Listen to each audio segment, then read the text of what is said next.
Hey everybody, sorry for the lackluster background behind me, but I kind of had a spur of the moment, thought that I've been kind of, going back on for a minute, and I thought it'd be, pretty interesting to share my idea with you guys, and basically my thought, and it concerns the Cleveland Browns, okay? And as you guys know, I'm a Browns fan. I'm a diehard Browns fan. But after watching the Super Bowl this Sunday, I have had this nagging sense that the Browns, we may be in for the biggest and most important offseason of the Browns since they've returned in 1999. Now, I know that's been said a lot. I know it's cliche at this point. A lot of people, especially people in the media, always say that almost every single year where, this is the biggest year of the Browns. The Browns need to do this, or, this is the biggest acquisition the Browns have ever made since 1999, or, in their history of the franchise, right?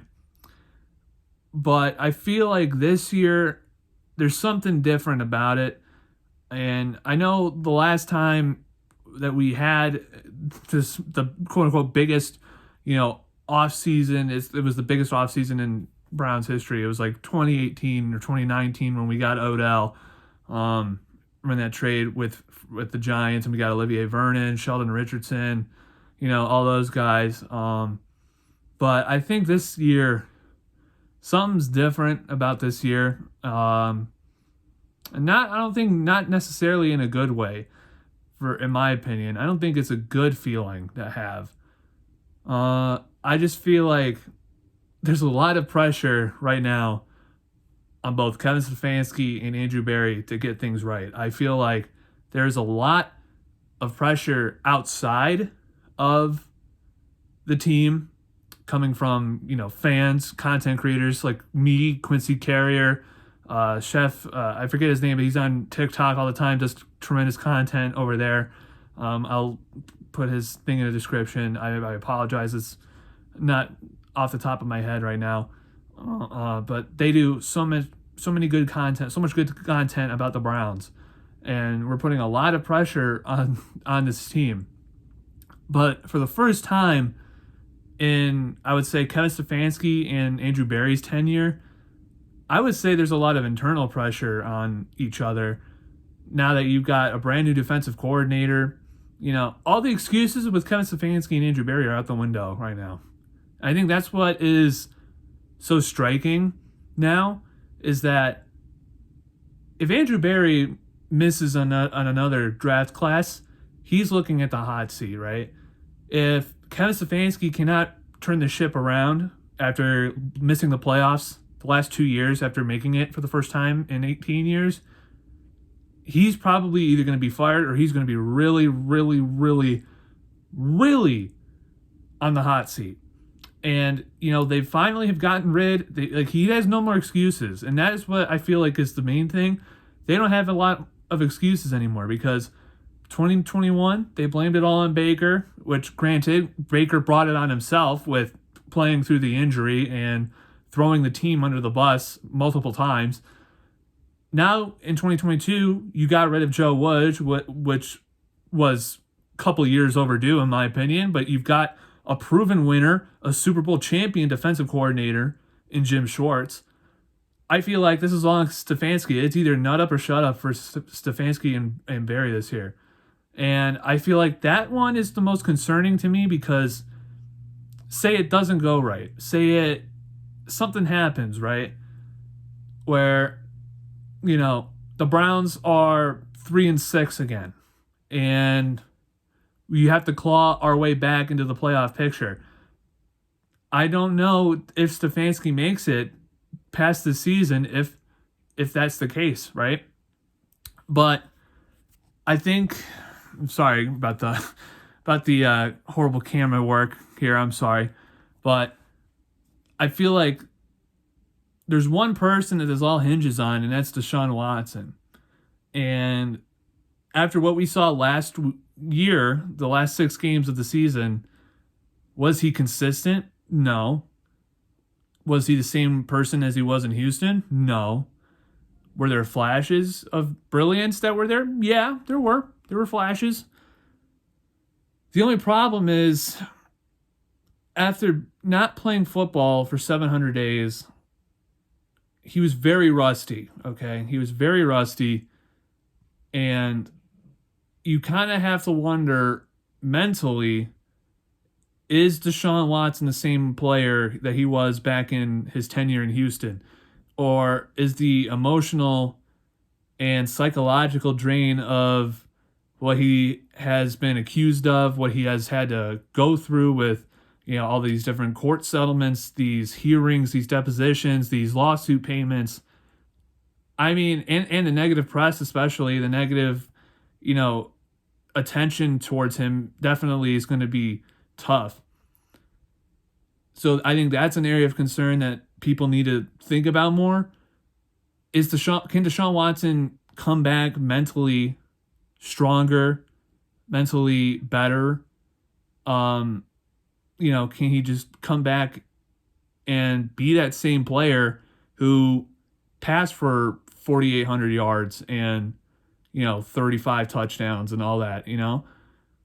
I think that's the question that we need to be asking as Browns fans. Can Deshaun Watson get back to just being the guy who's up in that conversation with, Josh Allen and Patrick Mahomes and, now Jalen Hurts, I think you have to say, or Joe Burrow. I think you have to ask yourself, can he get back to that point? I think that's a question he needs to ask himself. And finally, hopefully without an offseason full of distractions, without an offseason full of controversy around him, hopefully he can get himself right mentally. He can, work on himself physically. He's going to have a full offseason, knock on wood, with the Browns, where he doesn't have to take time. He doesn't have to be suspended. He doesn't have to be away from the team. I think that's going to benefit the Browns. I think it all hinges. Can Deshaun Watson get back to the level of Houston Deshaun Watson? And possibly, could he play better than what he did in Houston? Because if I'm Kevin Stefanski and Andrew Berry, or Jimmy Haslam for that matter, you put $230 million guaranteed into this guy, and you pretty much spent multiple first-round picks to get this guy who you believe, in their heart of hearts, who they believe is the guy. He is worth every penny. And the problem is, based on the last 6 games, he didn't show that. And coming off of what he has had to deal with, that's going to be a significant issue. Not to mention with all the players that, you're going to have to get around him to fit his style. It's going to be very, very interesting to watch. And that is something, I think that's probably one of the reasons why I'm kind of concerned and nervous about for the season, okay? The other thing is that you've got guys who are starting to speak up. You have Greg Newsome, who was out there with Mary Kay Cabot, and when asked if he was going to go back into the slot, because he was moved back to the slot because Martin Emerson became available and he was an outside corner. Now you got 3 outside corners. And Greg Newsome said he doesn't want to play slot corner again. So now you are kind of wondering, well, what are we going to do? Now we have Martin Emerson, Greg Newsome, and Denzel Ward, who we just signed to a massive extension last offseason. I mean, what are we going to do? And you've got that problem going on there. Do you move on from Greg Newsome? Do you find him? Do you just force him to play slot corner and say, hey, if you don't play on this, play slot corner, you're not getting on the field? Well, then what happens with that? Does he request a trade? Does he sit out? I mean, we're already starting with another controversy off the field now for the 23 season. You've also got Nick Chubb when the Super Bowl was happening, he tweeted, he's tired of watching. Well, now you have to be wondering, well, how long is Nick Chubb going to waste his time here if you don't go to the playoffs, if you don't contend, regularly. That's a very concerning thing for me, and I feel like that's probably one of the reasons why I'm most concerned about this offseason, and I feel like there's a lot of pressure on the Browns, especially Kevin Stefanski and Andrew Berry, from the outside source, which is the media, the Cleveland media, the fans, content creators here on YouTube and TikTok and all of that stuff, and on Twitter. There's a lot of pressure, on the Browns right now. But I feel like the biggest thing that is happening is that there is pressure internally to get this thing right, because I think they know now. I think they know that if they cannot get this thing right, their asses are going to be on the line. Their asses are going to be on the hook. And I feel like we just need something to happen in this offseason. And I think it all starts March 15th at 4 p.m. If I'm the Browns, I would expect them, or if I'm a Browns fan, I'm expecting them to go very, very aggressive to get either a Daron Payne, maybe even a Javon Hargrave if he doesn't get re-signed by Philly. I think he'd be perfect. He was with Jim Schwartz. I mean, there's a lot of stuff they can do. I think they need to be aggressive in the offseason, especially in free agency. I think you need to probably sign one or two guys to maybe big contracts. I think they have a lot of pressure on themselves. And I think it all hinges on what they do in the offseason. And I think it all hinges on Deshaun Watson. Because guys are getting tired. Nick Chubb doesn't speak a lot, but when he speaks, you need to listen. And he is not happy. I think a lot of people haven't talked about that. I think a lot of people have been kind of missing the point, or maybe I'm just reading too much into it. But the Browns have a lot of pressure on them. And I think this is why I feel like this is the biggest offseason, or the biggest season in general, that the Browns have had since 1999. And I feel like if things don't go well, we may be in a situation where you may just have to blow everything up again and start from scratch.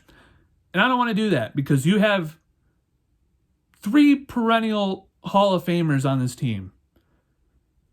And I think it would be the story of the Cleveland Browns since 1999, since returning to the league in 1999, where you could say the Browns legitimately had 3 Hall of Famers and we could not win a Super Bowl. We can only win 1 playoff game. And just saying that out loud or thinking about that is just terrible right now. It's just terrible. But yeah, that is why I feel like this is the biggest season the Browns have had since 1999, and they need to do something to get this right.